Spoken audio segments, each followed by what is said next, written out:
Hello everybody, my name is Benjamin Bloom and here we are for the Championship review show for this past midweek, and I do apologise. Normally we'd be doing the live stream, the preview, but I've got so behind this week with the 3-game week, and then I was going to do this last night and Neil Harris quit and I did a video for that instead. So we still had plenty of content going up on the channel, but I am behind, so I do apologise. This is not live.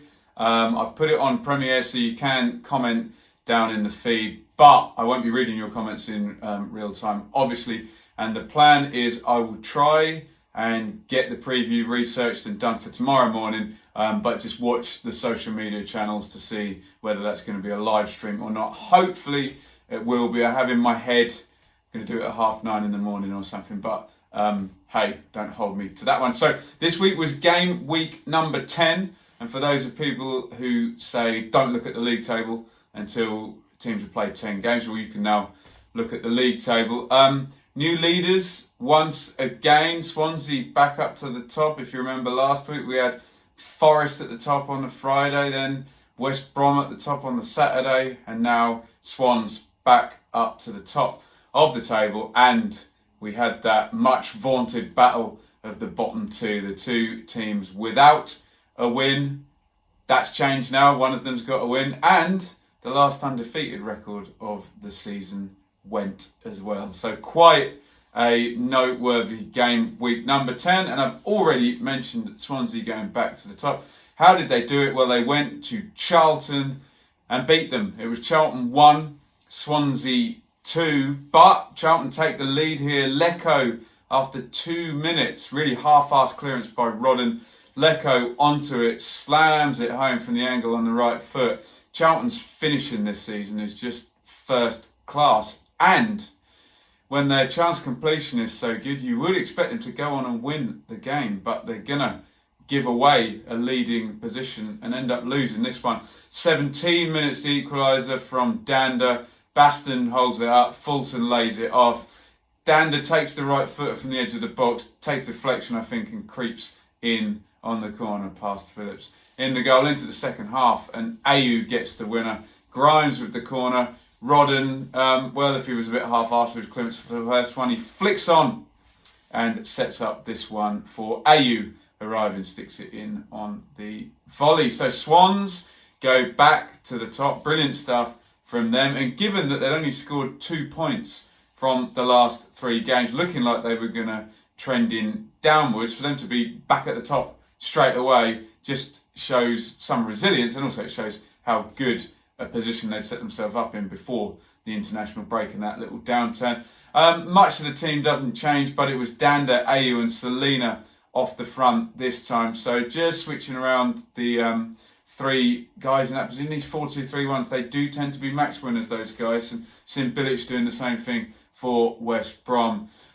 Swans top 21 points from 10, so nicely over the 2 points per game mark there. Charlton, as I say, normally take advantage of being in winning positions. Not this time. Plenty of rotation. We shouldn't forget that Charlton played Leeds and then Swansea in consecutive games, who have been the top 2 for certainly a lot of weeks, let's just say.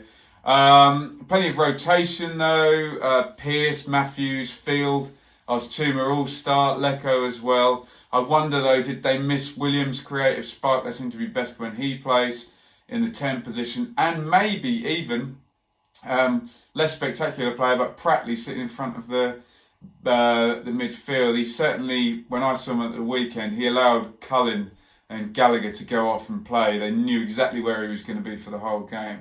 So I wonder about that. Charlton 8th, 17 from 10. We have to preface any criticism we make of Charlton with the fact that that points total is brilliant from a team promoted from League One. Next one, Leeds 1, West Brom 0. Alioski with the goal, 38 minutes. He's up supporting from fullback. I say up supporting from fullback. If you play fullback for Marcelo Bielsa, you're expected to spend most of the game in the final third anyway. Looks like Harrison had held onto it for too long, feeds it into Alioski, and I think it clips Bartley on the way through and flies into the corner. So Leeds straight back to winning ways after the defeat at Charlton. Charlton deserved winners in that game, I have to say.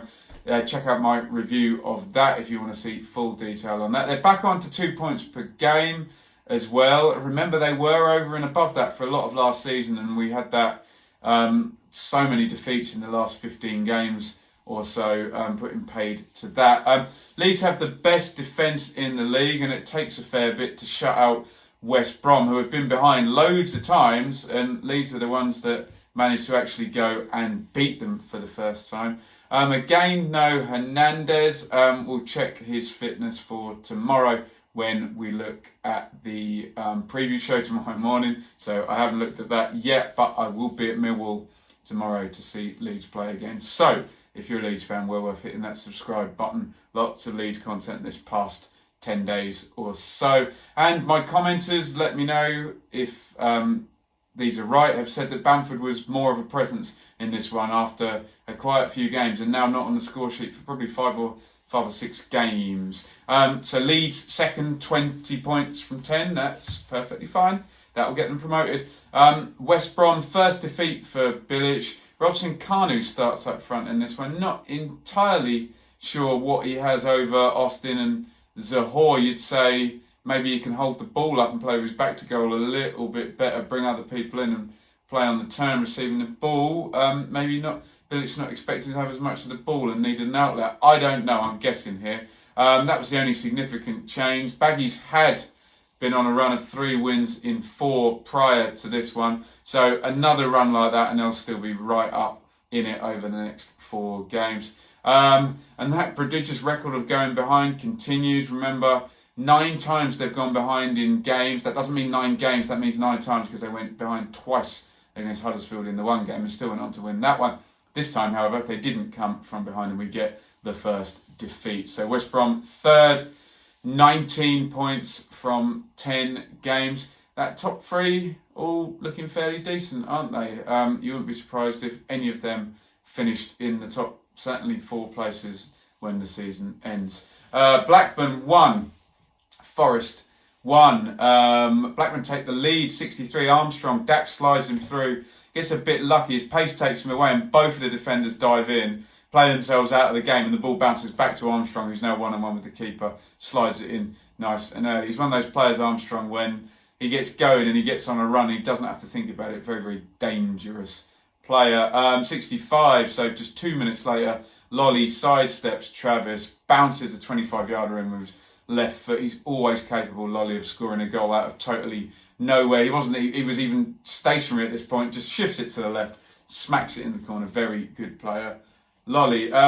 Forest, I think they'll probably be pleased to get out of this one without losing. Looking at the XG, they scored from a very low percentage effort from a long way out, and Rovers probably had the better actual chances on goal. Shows what a good run Forest are on, though. They're very difficult to beat at the moment. 14 points in 6 games for Forest. So given that 6-game run coincides with both Swansea and Leeds' slight drop-offs, that makes Forest the form team over 6 games in the whole division, which is proven as a fairly good sample size as well. So big thumbs up for Forest. Keep it going now. They're going to have a very good season. Forest 4th, 19 points from 10. Definite striking zone of the front two, certainly if they keep up the form they're in. Blackburn, as I said, they could have got another home win here to add to the 2 they've got already. We're still waiting for that first goal from Gallagher. Mowbray keeps starting him, but off he goes after 59 minutes in this one. Dak still looks like he's doing well. He played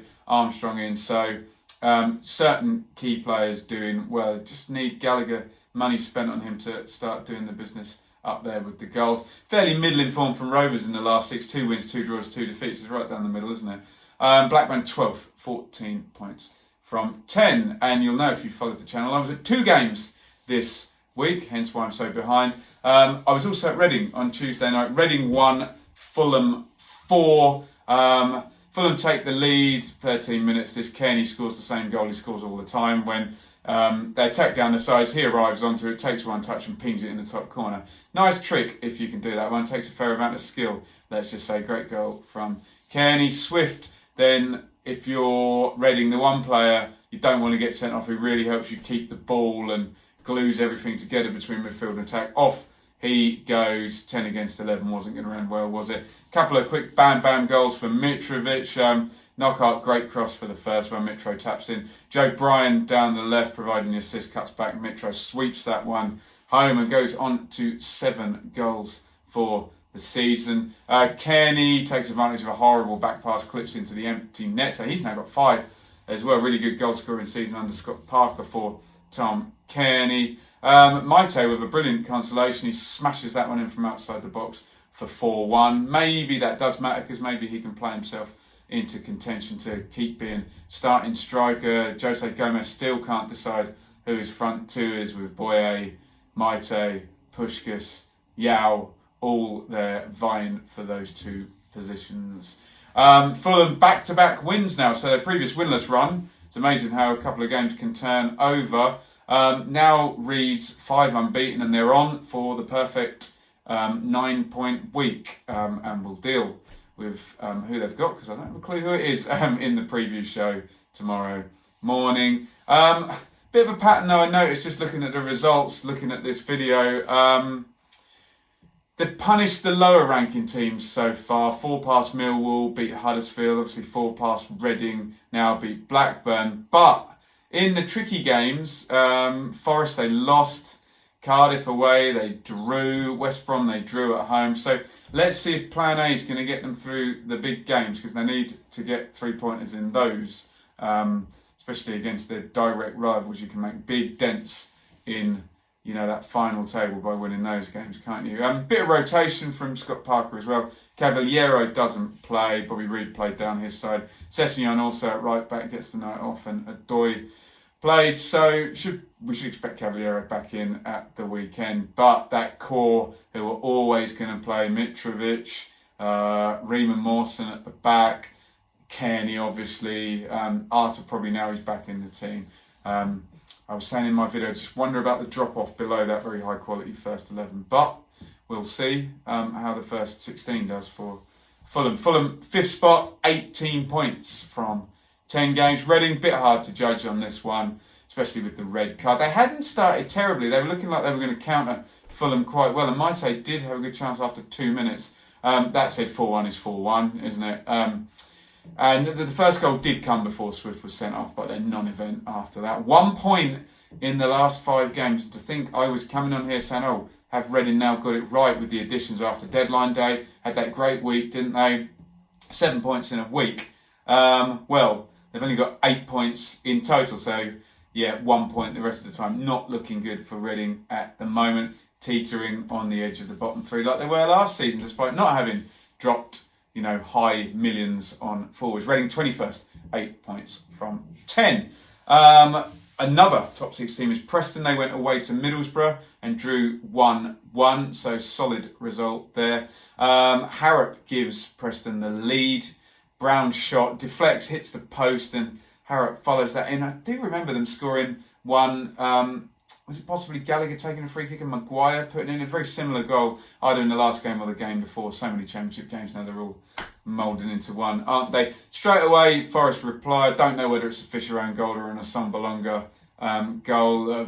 Who scored says it's Assombalonga, so we'll go with that. Him and Fisher converge on McNair's cross, bundled over the line. McNair seems to be at the heart of all the good stuff Middlesbrough do at the moment, so he's having a good season in centre midfield there for Jonathan Woodgate. He asks his players to carry the ball and to get forward, and McNair certainly seems to be good at that. Preston, another draw, second draw of the week. 7 unbeaten, 5 points from the last 3 away games. That's key, because I said, it was Arsenal, Preston finishing the top 6, need more points away. Well, they're doing it now. If they can keep up that really good home form and, churn out 1.4, 1.5 points per away game, that'll be fine, won't it? They'll be in the top 6. So, although high standards at home to keep up. Still rotating Alex Neil, Maguire, Brown, Harrop, Barkhausen the front 4. So seems to be different every game there. Preston 6th, 17 points from 10.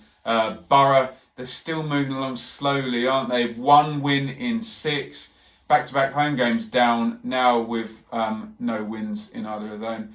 And as I always say, it's a consistent philosophy, a consistent team selection, but not consistently winning yet. And down to 20th now, Middlesbrough. Too many draws, isn't it? 10 points from 10 games. Edge of the playoffs now is Bristol City. They drew 1-1 at Brentford.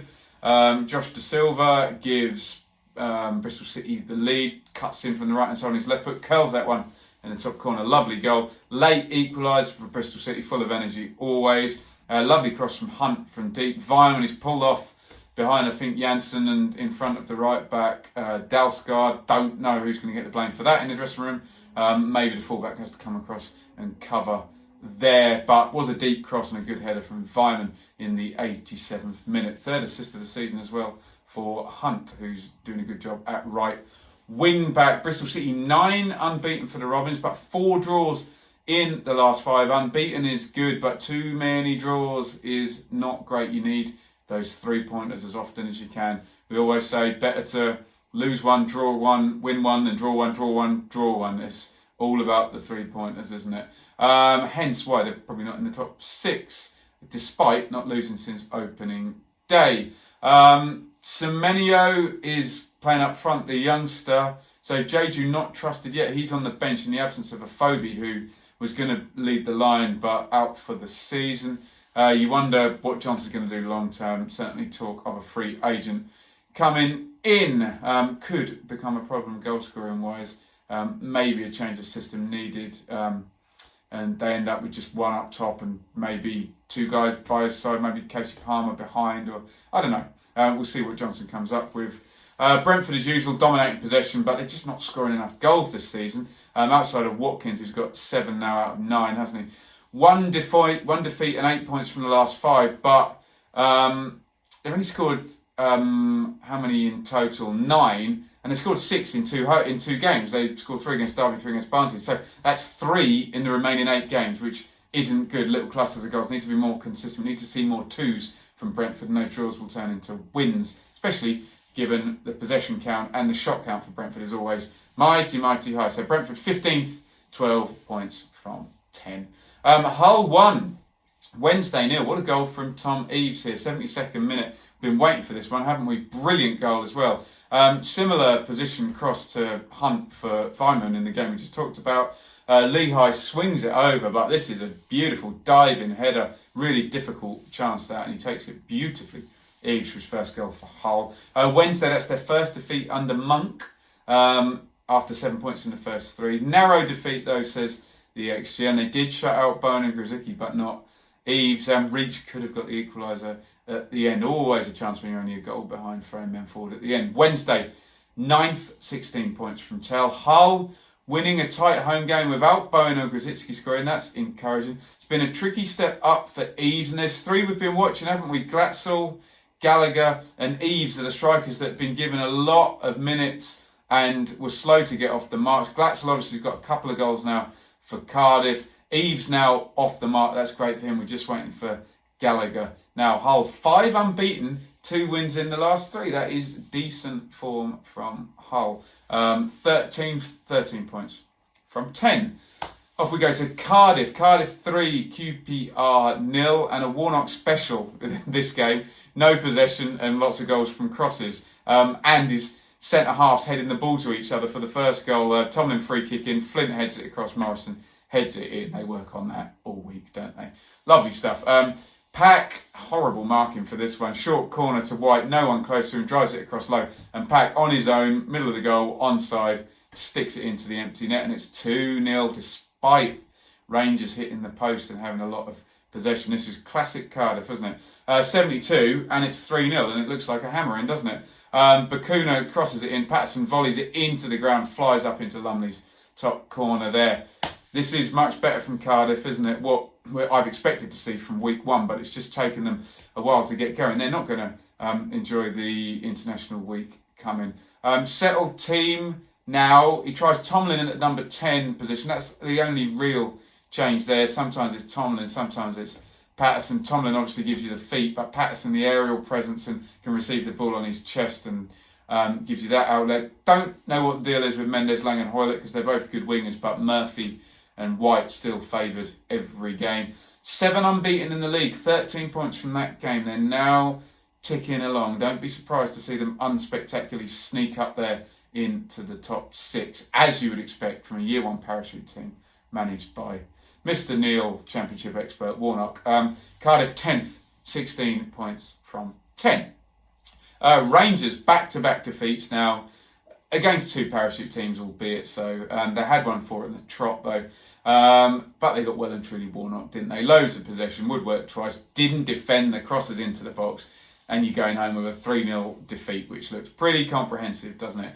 So Rangers 11th, 16 points from 10. On we go. Wigan 1, Blues 0. Go Wigan. That's 2 home wins in a row for them. 76th minute, Pilkington with a long range. A horrible mistake by Lee Camp. Should save that really easily. Squirms underneath him and gives Wigan the win in a tight game. Blues losing out. 3rd defeat in a row from Pep Clotet. And we saw this at Sheffield Wednesday, where there's a feel it's a temporary manager.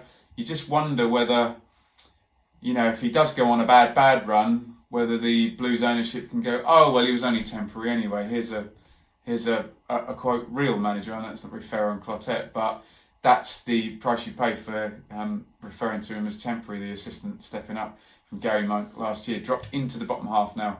Blues, 13 points from 10. And, I haven't written it down. They're either 13th or 14th, so I've made a mistake on that. And they play tonight as well. Wigan, 2 wins in 3. Great stuff. 10 points. It's just exactly what we were saying last season. 10 points from 5 home games. 1 point from all the away games.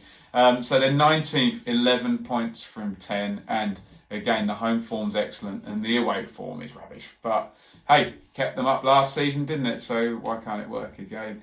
Barnsley 2, Derby 2. A couple of controversial selections in the Derby squad, let's just say. And Barnsley take the lead again. They took lead against Brentford as well and didn't get the 3 points at the weekend. Mowat with the crossing, and we've been flagging up Mowat now for a while as one of the strong creative forces. His free kick goes in, he gets the assist for Halm, who heads in his first goal for Barnsley. 34th minute, Martin, he's not the forgotten man anymore because he's the main striker by the looks of it over the space of a couple of weeks. Huddleston clips it over, Patterson triggles it across. He starts the number 10 position today, Patterson. Barnsley backline and keeper, it's Anderson, I think, leaves it. He'll leave it for each other, and Martin, alert, sticks it in. 3 goals and 1 assist in 171 minutes. He is on fire, isn't he, since his return out of nowhere to the team. I kept saying Waghorn or Marriott.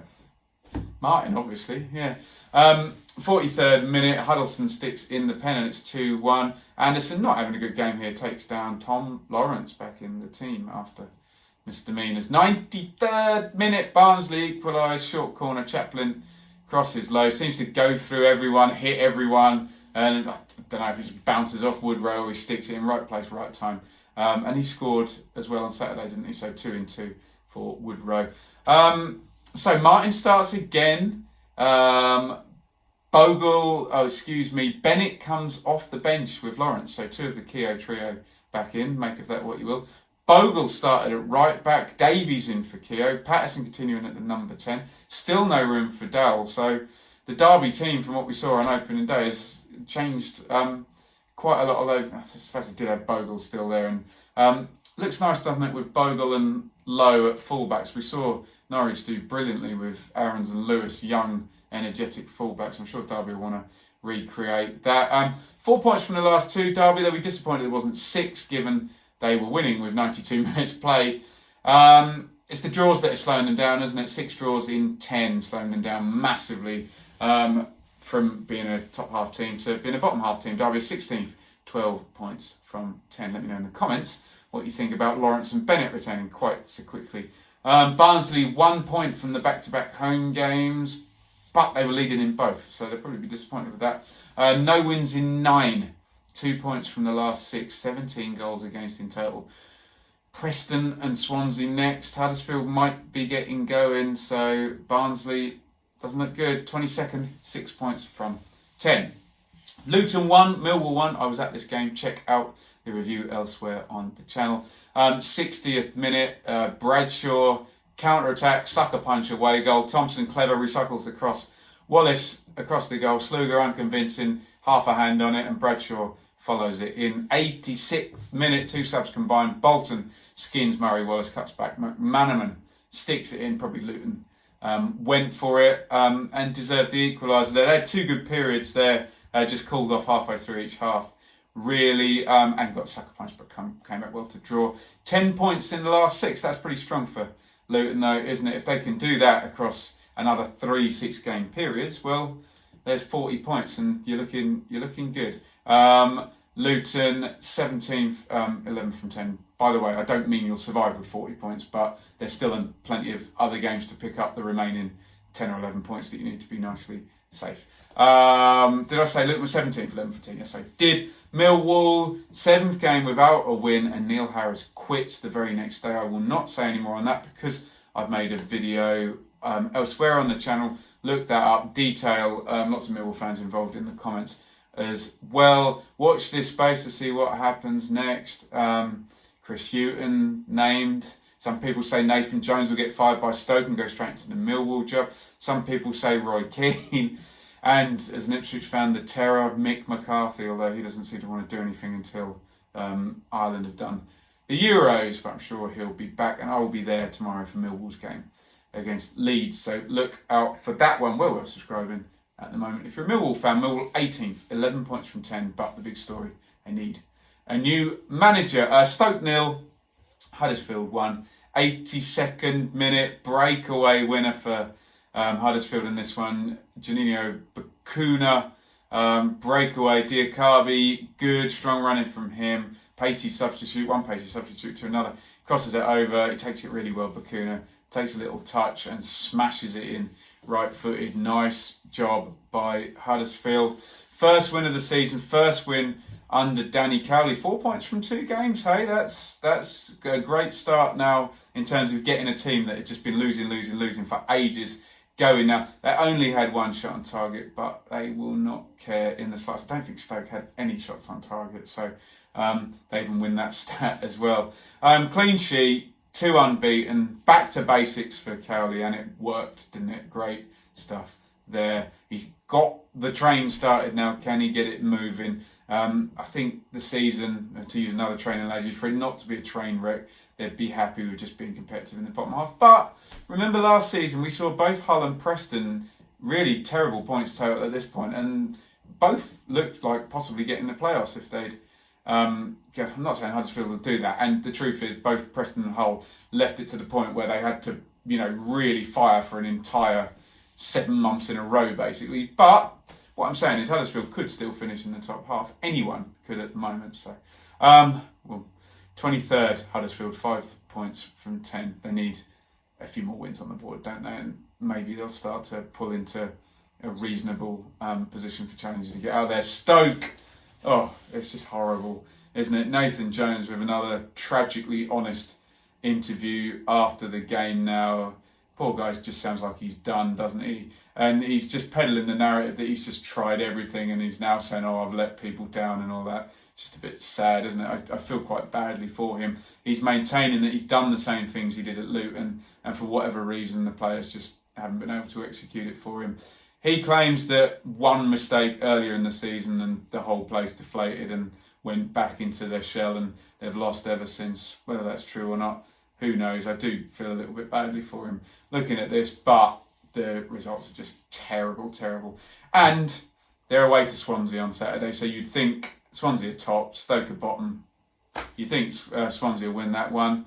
And out goes Jones, although I will draw your attention to the fact that Mr. Paul Hurst, Ipswich Town manager, was in exactly the same position, hadn't won a game at this point last season, but went to Swansea on this very game before this international break, won, then he lost his next 2 and was out. So it doesn't look long for Nathan Jones. Keep an eye on that. But stranger things have happened. Stoke 24th, 2 points from 10. If I can hit the buttons quickly enough, we'll do the individual stats, although I think I can remember the fact that the 2 top scorers are Mitrovic moved on to 7, didn't he? Was it Baston on 7 with him? I'm I'm pretty sure, but my iPad is loading up very slowly. Remember, for weeks and weeks we had those top players all on 5 and then no one scored since then. Come on. Yes, I accept that you value my privacy. Who scored? Mitrovic, Watkins, I'm an idiot, on 7, and then you've got Baston behind them on 6. In terms of creativity, we've been looking at key passes from the midfielders. Sorry, I haven't prepared this, but if I click on this button here, I should be able to do a nice sort that will tell me John Swift still up the top there. Stuart Downing clear second place now, 3.63. Mowat, who got another assist, is third. Hernandez and Klitsch hanging in there. Andrew Shinnie coming in. He's played a few less games though. Tom Kearney creeping in there. Matthias Pereira, Barry Bannon, Ryan Manning. All of those players, there are stats to tell us why they seem to stand out creatively every time we go. So look, I will apologise again for this not being a live stream tonight, and I will get onto the preview tomorrow. So stick anything in the comments and I'll try and have a look at it as they come through tonight. Thank you very much for watching, and we will see you again very soon for the preview. Follow me on Twitter at Benjamin Groom. Subscribe, hit the bell for notifications, and this will always be free on YouTube, but you can support me on patreon.com/Benjamin Bloom. As I say, it'll always be free, but to bridge that gap, hopefully, between it being a totally viable, maybe career, and now expensive hobby, might just need a little bit of help. So thank you for watching. See you for the preview tomorrow. Over and out.